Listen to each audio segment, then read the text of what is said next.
Hey, good afternoon, Big Red community. My name is Matt Smith. I'm the new superintendent here in Belton ISD, and thanks for taking a little bit of time to join me on Facebook Live this afternoon. We've done a few of these chats as we have navigated this COVID-19 pandemic that we've all been faced with, and I appreciate you listening, learning, asking good questions along the way, because we're all trying to figure this out together. And one thing that I love about the Big Red community is that we know that we're all in this together for our kids. Just a couple of quick items to recap where we are in this whole process right now. I know last week the governor made an announcement and said that schools are closed for the remainder of the year.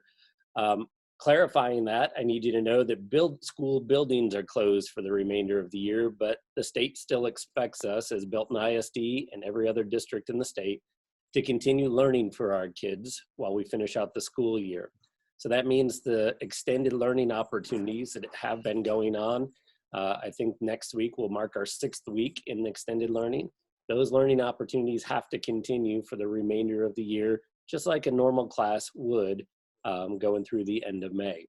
So while the governor said that schools are closed, we're all still expected to provide these extended learning opportunities.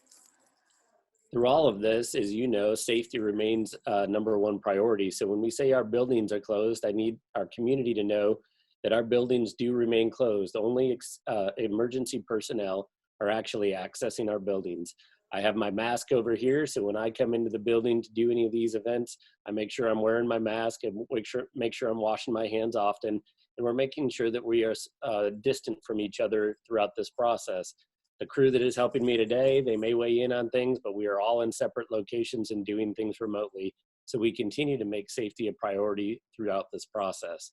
We expect that all of our buildings are actually the same as well, and that we are not having groups of people meet in our buildings as per the request from both our federal government, our state government, or our local governments. Celebration that we have through this right now is we are almost at the point of 25,000 meals served since the beginning of this process. That's 25,000 meals served to the Belton ISD community since the beginning of this process.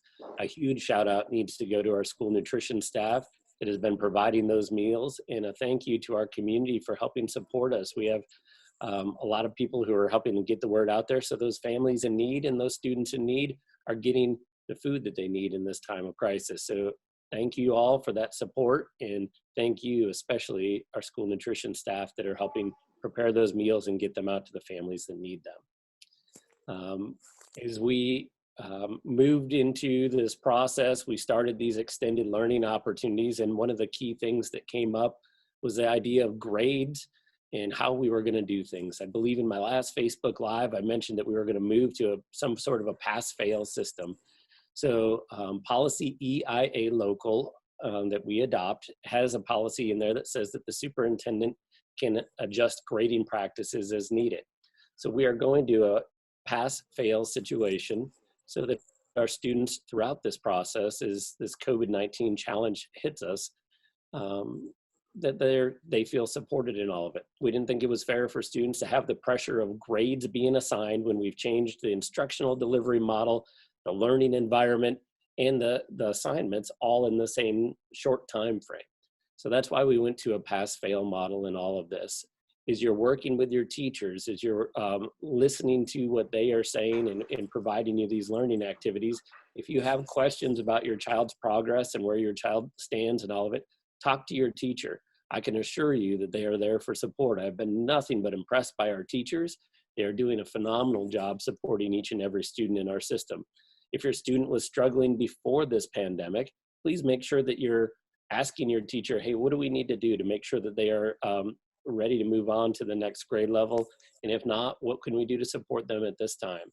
I can assure you that we all feel this void about not being face-to-face in the learning process. And we know that these 9 weeks that we're engaged in this extended learning for, that we will be engaged in this extended learning for, that's got a lot of people concerned about whether or not students will be ready for the next grade level.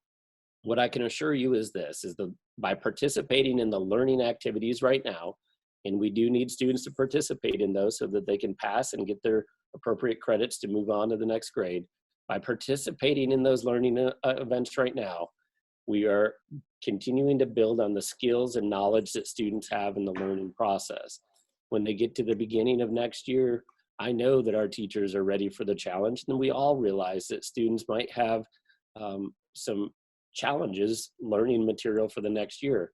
Our teachers work to scaffold instruction and make sure that our students are going to get the material that they feel like they may have struggled with this spring, and they'll get that next year as well so that they can continue their progress in learning. So please know, I know that that's a worry for everyone. Is my child going to be prepared for the next school year? Please know that our teachers and our administrative staff are all up for the challenge of supporting each and every student throughout the year next year when we hopefully open live. Also, another thing that's come up a lot is GPAs and class rank. And our board got into a lengthy discussion on Monday night about this, and it's I have to applaud our Board of Trustees. The Belton Independent School District Board of Trustees is phenomenal. They spent a lot of time talking through both sides of this challenge. And in short, here's the challenge that we had. We have policy EIC local, which outlines how we in Belton ISD do class rank and GPA. In there, it said that seniors' class rank and GPA would be calculated at the end of the third 9 weeks. That means on March 6th, seniors' grades were shut off for GPA and rank calculations. So the seniors were fine.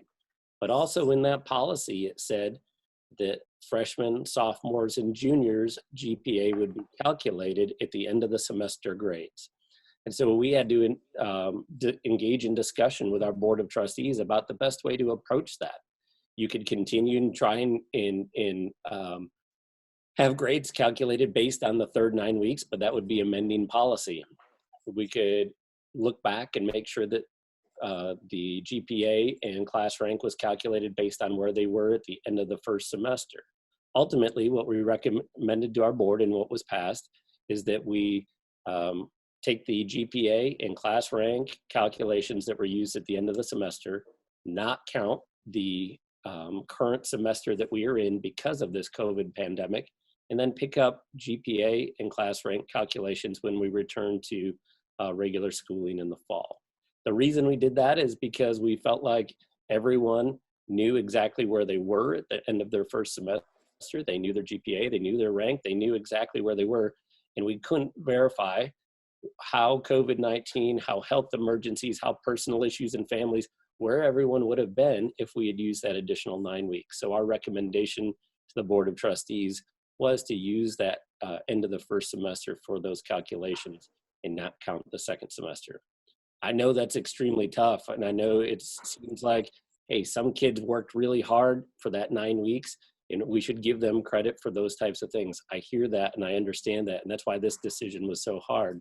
What we felt like is with the individual stories of each and every student in our system, we didn't know those things to be true for everyone. And so we tried to figure out what the most logical way to approach this would be. And that was to give everybody the opportunity to continue their learning this spring through this semester, but not have this spring at all count in the GPA and rank calculations. Again, I know it's a tough decision. I applaud our Board of Trustees for engaging in such challenging dialogue and spending a lot of time talking about it. And we realized that our kids work really hard for those 9 weeks, and we had a lot of variations going on with each individual story. So just know, please, as a community, that we take this very seriously, and we made the best recommendation we possibly could. I'm going to turn it over to the team that's working now with me and see if there's any questions coming in that we can answer. Yes, Dr. Smith, we've had a couple questions about 8th grade graduation celebrations and awards for 8th grade students at the end of their year. Do you know anything about plans for continuing those kind of celebrations? Yeah, what I can tell you is this, is our work with our principals is trying to make sure that we are creating celebratory opportunities where possible for all of our kids. And we know that there are a lot of things that happen at the end of the school year at various levels. Sometimes we talk a lot about seniors, but 8th grade, 5th grade, there are a lot of different really key years where they have big celebrations. What I can say is that the governor has closed schools through the end of the month, and we won't be hosting any live in-person things through the end of May, with most likelihood, unless something changes. What our principals are working through is trying to figure out how we can have celebrations in ways that respect the boundaries that we have that are set forth for us for health reasons, and also do it in a way that celebrates our kids. So our principals are working extremely hard to figure out what those opportunities look like. What I would encourage each family to do is watch for information and communication from your principals, because each principal will play the lead in getting that information out to the community. Great, thank you. Can you circle into the discussion about kind of end of year things? Now, granted, we heard you say the school year is not over and we will continue through May 27th, but a lot of parents are starting to think about end of year type activities, like picking up yearbooks, being able to pick up personal possessions from the campus. Can you speak to that? Yeah, what I can speak to on that one is that we have to keep our buildings closed, as you heard the governor mention that. So we are developing plans. We're looking for some guidance. Texas Education Agency, or otherwise known as TEA, has said that they're going to be giving us some guidance on these things. What our goal is in this is to try and make sure we're adhering to typical timelines. As I said, students still need to participate in these lessons. We can't give them the appropriate credit for the classes that they are in right now if they don't continue to participate. And if they're struggling to do that, please make sure that you're working with your teacher and your counselor and your administrators on campus. But as far as pickup items, yearbook distribution, all those things that happen usually during the month of May, your principals will be getting schedules out to you later as we approach May, or get into May, and later in the month. We won't be collecting anything and picking stuff up at the beginning of May, because school does have to continue still in a remote setting. So look for those things coming from principals. The one caveat to that I will say is, if you're a family that has medicine at a school and that's an emergency situation where you need to get that medicine, please communicate with your administrators. We are trying to make sure that the families that have stored student medicine at the school for their student health purposes have the ability to pick up that medicine and get that if needed. So that is the one caveat in all of this. But as far as all the regular things and locker cleanouts and athletic uniform turn-in, that'll all come later in the month of May, so that we can continue our learning process as normal right now, as close to normal as we can right now. That's great. Thank you. We've had a few elementary parents, I think, jump in, and I don't think you touched on this. So maybe can you answer questions for them about how does the pass-fail incomplete grading system work at the elementary level? Yeah, here's the way I would say it is, we expect students to do their best in all of this and communicate with their teachers if they're really struggling. We need students to continue to engage in learning opportunities. And so our principals and our curriculum and instruction team have created that website. It's extended learning. If you go to our home website, you can see the opportunity to get to the extended learning webpage. And we need them continuing to engage in those learning opportunities. A pass would mean that they're able to continue to engage in those and are doing their best to complete some of the work. If there are any kind of health restrictions, or if you're affected by COVID-19, please communicate those things with the teacher or the administrator at your school, so that we can support you fully. But the pass just would mean that the students are able to, that they've shown that they are continuing to learn through this process, and they would be able to move forward appropriately. If you're worried about your students that might have been struggling before all of this, and you're saying, hey, I don't know, was my student going to pass or not? That's a conversation to make sure you're having with your teachers individually, because we want to make sure that each student is supported appropriately. But I think as long as we continue to engage in these learning opportunities and do our best, put our best foot forward, our students will be okay, and we'll take good care of them over this next year. So keep that communication going with the teachers and principals at your school. Great. Kind of a more specific question is, could you maybe give a quick recap on graduation, and then specifically the question was asked about what date will be on the diploma, since graduation was originally scheduled for May 28th and it's been moved? Yeah, so graduation is the end of your schooling experience. And some people talk about graduation as being an event, but graduation for us, the date on the diploma will be the May date that was planned originally. We have to order those diplomas ahead of time, and we will have that on there. The celebration ceremonies or the commencement ceremonies that we were working on, we have a couple more dates that I think Ben Smith and Genesee Thomason have communicated out to the community that we have on hold for potential live events for commencement or graduation. So we want to make sure that we hold those because we heard from our students, we surveyed our seniors through a thought exchange, and we heard loud and clear that most people really want to stick to some kind of a face-to-face event. So what we're hoping to do is have a couple of those dates on hold. We also have various other ideas that are coming in. One of the things that I love about the Big Red community is there's been an outpouring of ideas, and we have some really creative suggestions that are coming in the event that we are not able to host something live. So I would say that we have that June date, we have a July date, we have some flexible opportunities coming up, and our hope is to host something in person. And we will use all of these creative ideas and cull through things and make plans appropriately as we continue to get guidance from our state and local health authorities about the best way to proceed with big gatherings. More information will be coming.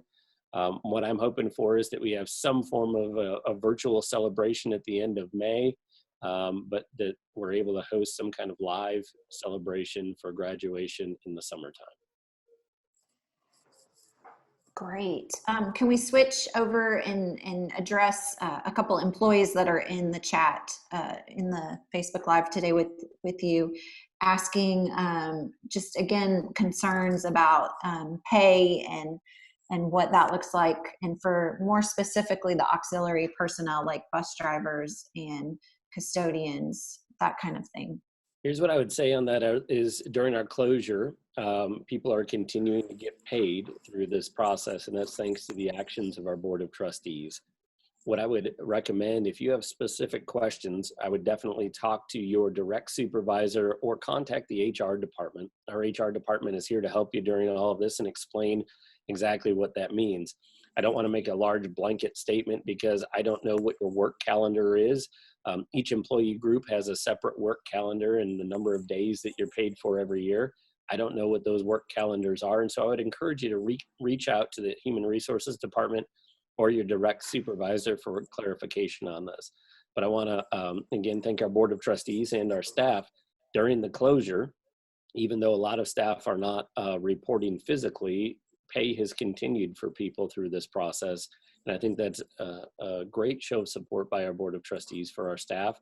And staff, thank you for putting your best foot forward and working through this process, even though our work environment changed so drastically. Great.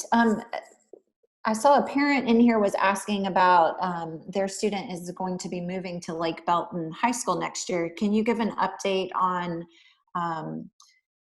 moving toward opening that new building and new campus during this pandemic? Yes, it's really exciting. So thanks to the approval of the voters a few years ago, Lake Belton High School began construction, and I think it's been almost a 2-year process. I'm proud to say that we're at about 93% completion.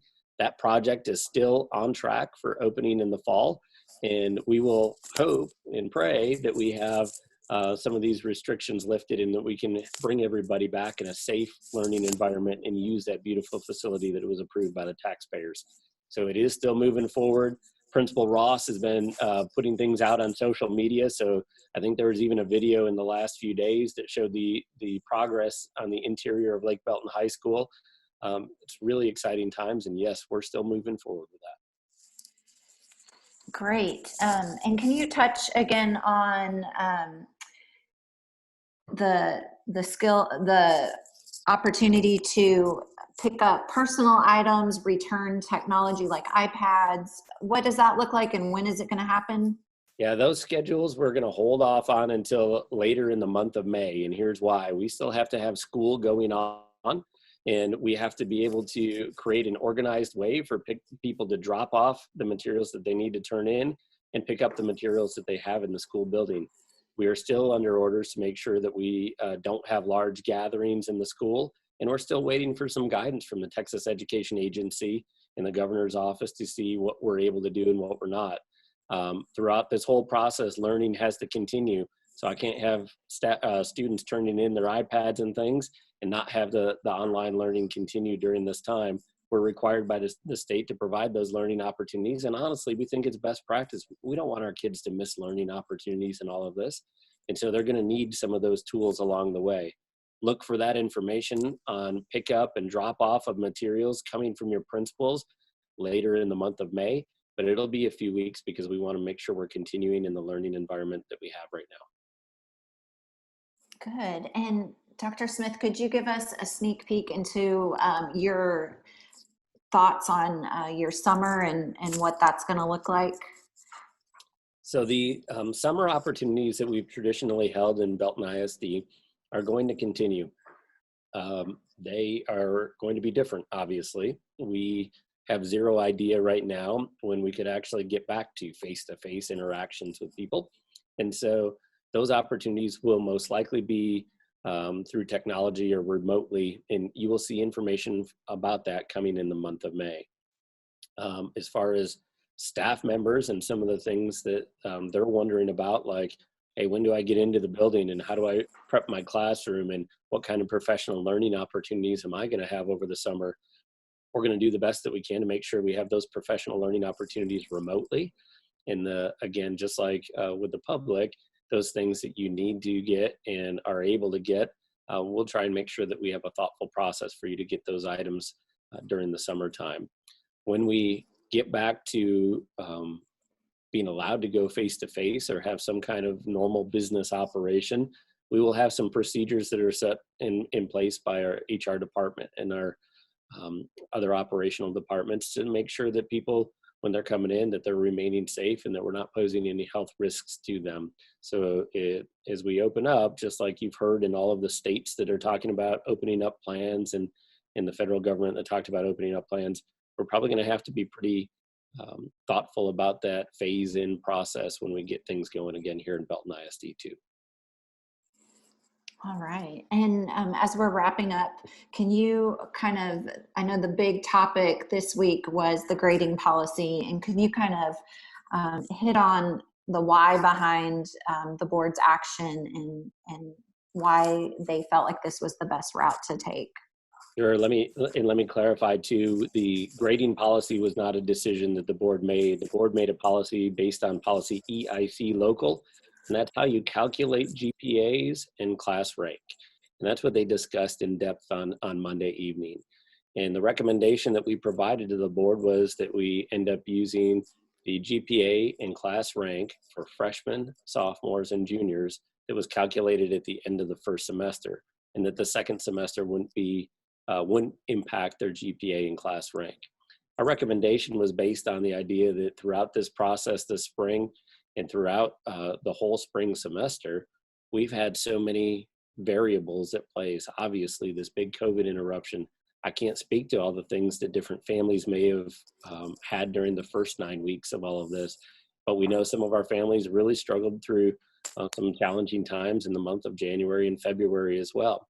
We also know if we had included a third 9 weeks in that, then we have zero idea what would have happened. Some students, they could have fallen in their class rank and had very similar GPA calculations. So we felt like the best recommendation that we could make as an administrative team was to use that first semester that was already outlined in policy, use that first semester, and everybody knew what their GPA was and everybody knew what their class rank was after the first semester.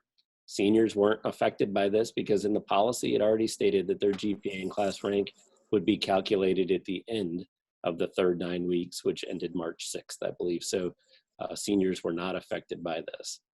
The pass-fail decision in grading is about how we grade during the spring semester right now and what will appear on report cards and transcripts. And so we did this because we know that these interruptions are unprecedented and the impact on our families is unprecedented during this time. I can't speak to each individual family in Belton ISD, but I do know that our number of COVID cases continues to rise in Bell County and that Bell County families and Belton ISD families have been impacted by COVID-19. We thought that the best way to be supportive and fair to our students during this spring semester was to make sure that they didn't have the pressure of earning grades in a new learning environment with a pandemic going on and with such a major change to their regular way of life. So that's why we went to the pass-fail. We do need every student to continue their learning opportunities because we are mandated by the state to provide those learning opportunities through the end of the normal school calendar year. So please, please, please, families, make sure that you are working with your students to engage in those learning opportunities. And if you're struggling, please talk to your teachers and your principals because they're here to help. And Dr. Smith, is it true that you have been able to interact with students via Zoom? It has. So one of the things that I've loved about this too is that we're learning new ways to do interactions. I had planned on various meetings with students and staff where I was face-to-face and getting feedback from them. But obviously, I was only here for 10 days before this closure took effect. And so what we have done is we've created these learning opportunities and listening opportunities for us, for administrators to listen and learn to different groups in our system. That has included some students, that has included some staff, and we're continuing to do those. I think I'm looking forward to another student chat coming up here in the next week, and we learn a lot every time that we do them. So I'm very thankful for the families and the students that are participating in those, and for the teachers and staff members. I've been doing visits with all of them as well for each individual campus. We will continue those this spring so we can continue to build relationships and learn about the great things in Belton ISD.